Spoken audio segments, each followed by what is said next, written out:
Okay, so as part of our lower limb workshops, I'm going to be looking at feet to hips today.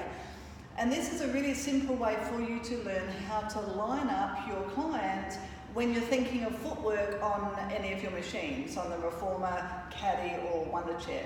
Now you can see that Matt naturally stands in a slight turnout. That's normal for a lot of people, but when I'm doing my parallel footwork, then I want Matt to turn parallel. So can you go into your parallel footwork stance? That feels really unnatural to Matt. No, so can you see that his knees are quite turned in, right? Now I'm going to show you a great way for you to teach your client how to understand their leg position before they get onto the machine, so that it's much easier for them to know what things should be feeling like. I'm going to get you to turn around that. Alright, perfect. So, I do this with my clients all the time. Now, I'm just going to use a block.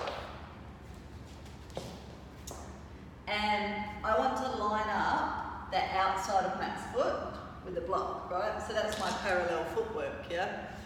Now when I'm looking at his hamstrings, I'm looking at the insertion point of his hamstring. I'm going to draw that for you so you can see it.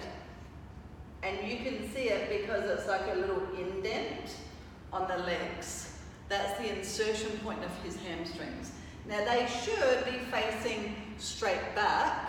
You can see Matt at the moment, they're actually facing this way, yeah?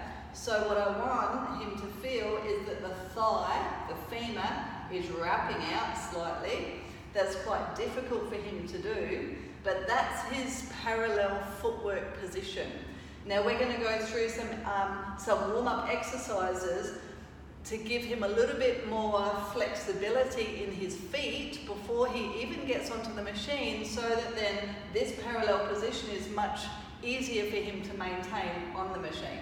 Okay, so let's turn around and face the camera, Matt. I'm going to do that facing this way as well. Alright, so bring your heels out a little bit. Yep, that's it. Alright, so look, I'm facing, there you go.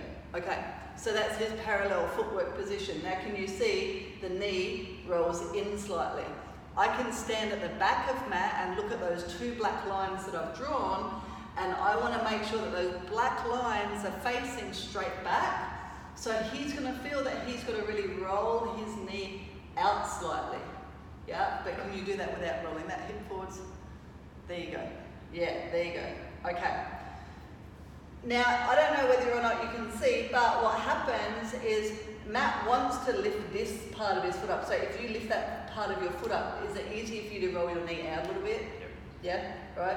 So the exercise that I'm going to give him is actually to bring the floor up to him. I'm just using a yoga strap.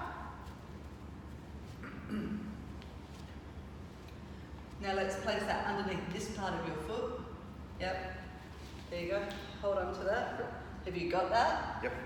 Now, if you press down into that, so I've elevated the floor a little bit to his foot. Now can you turn your knee out a little bit easier? Yep, definitely. Beautiful, there you go. Okay, so from there, you're just going to bend and straighten your knees as if you're doing your footwork. So you're going to drag the machine in, keep tension on this. Yep, keep tension on this as you bend your knees. There you go.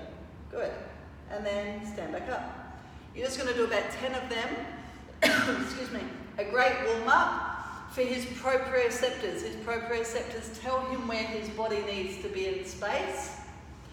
I can do the same concept on the machine as well. I can bring the floor up to him on the machine by popping a towel underneath his foot to bring his whole leg line into better alignment. Remembering that footwork is just that. It's all about the feet. Okay, just a great little tidbit for you today. We're going to continue with this lower limb stuff in the next few videos, so keep following us.